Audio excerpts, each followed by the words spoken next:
Hello, students. Hope you are doing well. I will be your teacher for this lecture. So, in this particular lecture, we will cover the topic chemistry in everyday life, and the subtopic is classification or classes of drugs. देखिए यहाँ पे drugs की classes की बात करेंगे, मतलब उनके classes के बेसिस पे हम उनका एक्शन देखेंगे।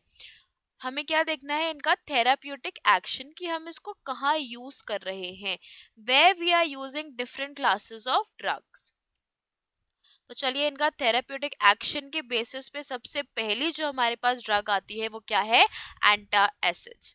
एंट एसिड्स या एंटा एसिड्स, देखिए अगर हम इसके नेम से ही आइडेंटिफाई कर सकते हैं हम इसको किसके अगेंस्ट यूज कर रहे हैं, तो ओवर प्रोडक्शन ऑफ एसिड। हमारी स्टमक में दो टाइप की चीजें सिक्रीट होती हैं, एक है पेप्सिन एंड दूसरा है हाइड्रोक्लोरिक एसिड।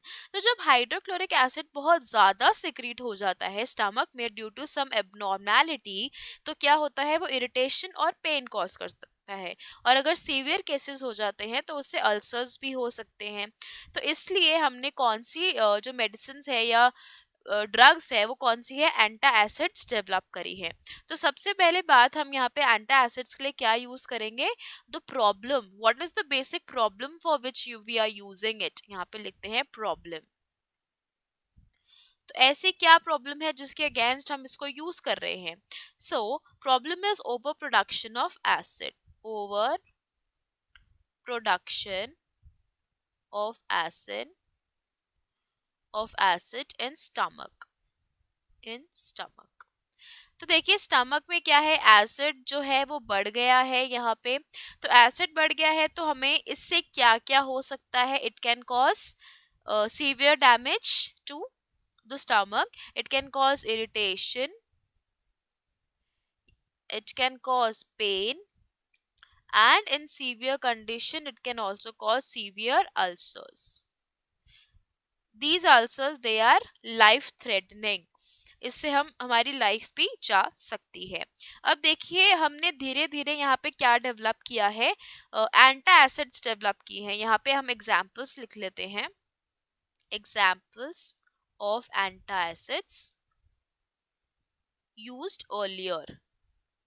मतलब स्टार्टिंग में जो हम एंटा एसिड्स यूज कर रहे थे वो कौन कौन से थे, let us see here. Earlier what we were using as antacids, they were sodium hydrogen carbonate, let us write here sodium hydrogen carbonate. इसके अलावा हम क्या यूज कर रहे थे, यहाँ पे mixture of aluminium and magnesium, और we are using mixture of aluminium, यहाँ पे पूरा लिख लेते हैं, मिक्सचर ऑफ एल्यूमिनियम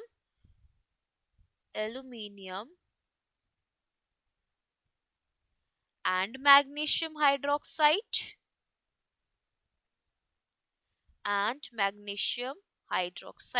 तो ये सारी चीजें जो है वो हम पहले यूज कर रहे थे, ठीक है। लेकिन हमने क्या देखा कि अगर हम ज्यादा सोडियम हाइड्रोजन कार्बोनेट यूज कर रहे हैं तो ये क्या हो रहा है, ये और ज्यादा प्रोडक्शन ऑफ एसिड बढ़ा रहा था। मतलब एसिड का प्रोडक्शन, अगर इसको हमने थोड़ा सा भी ज्यादा यूज कर लिया है क्वांटिटी में, तो सोडियम हाइड्रोजन कार्बोनेट की वजह से एसिड और ज्यादा बढ़ रहा था। तो हम इसके डिसएडवांटेज में यहाँ पे क्या लिख सकते हैं, दैट अगर हमने थोड़ा सा भी इसको ज्यादा यूज किया है, excessive hydrogen carbonate, excessive hydrogen carbonate का यूज किया है, तो हमारे लिए क्या हो रहा था यहाँ पे, trigger the production of acid, मतलब और ज्यादा एसिड प्रोड्यूस हो रहा था, प्रोडक्शन ऑफ एसिड, जिस वजह से हमें और प्रॉब्लम हो रही थी। तो हमने क्या किया, स्विच किया। एंटा एसिड्स जो हम यहाँ पे यूज कर रहे थे उसकी जगह हमने क्या यूज करना स्टार्ट कर दिया है। So let us write here example used nowadays, मतलब अब हम क्या यूज कर रहे हैं इसमें, late us see this. Nowadays what we are using instead of sodium hydrogen carbonate या फिर aluminium hydroxide, metal hydroxide ज्यादा effective है। metal hydroxides they are more advantageous क्यों? देखिए इसके एडवांटेजेस क्या है, एक तो ये वाटर में क्या है, इनसोल्यूबल है, इनसोल्यूबल। अगर ये इनसोल्यूबल है so it does not increase the pH, pH को इंक्रीज डिक्रीज कुछ नहीं करता है, या न्यूट्रलिटी को क्या करता है, मेंटेन करता है। अब देखिए यहाँ पे बहुत इंपॉर्टेंट चीज है कि ये सिर्फ इसके सिम्टम्स को कंट्रोल कर रहा है, डिजीज है, कोई प्रॉब्लम है तो वो उसको सही नहीं कर रहा है। सिर्फ अगर ओवर प्रोडक्शन हो रहा है तो ओवर प्रोडक्शन के हिसाब से जो सिम्टम्स हो रहे हैं, जैसे पेन हो रहा है या आपको अल्सर्स हो रहे हैं, इन सबको कंट्रोल कर रहा है, लेकिन ये एक्चुअल जो है इसको कॉज को कंट्रोल नहीं कर रहा है। यहाँ पे लिख लेते हैं very important word for line for antacids, that they only control the symptoms, control the symptoms, not the cause, not the cause।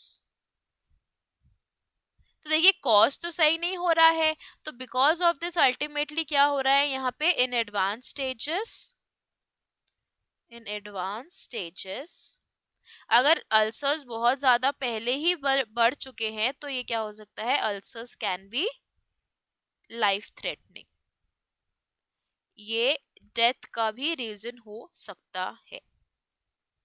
तो हमने इस सेक्शन में किसके बारे में पढ़ा है, एंटासिड्स के बारे में। हम इसको कब यूज करते हैं, जब ओवर प्रोडक्शन ऑफ एसिड हो जाता है तो उसकी वजह से जो सिम्टम्स आ रहे हैं जैसे इरिटेशन, पेन, अल्सर्स, तो इनके लिए हम क्या यूज कर रहे हैं, antacids. Hope you understood the explanation. Thank you.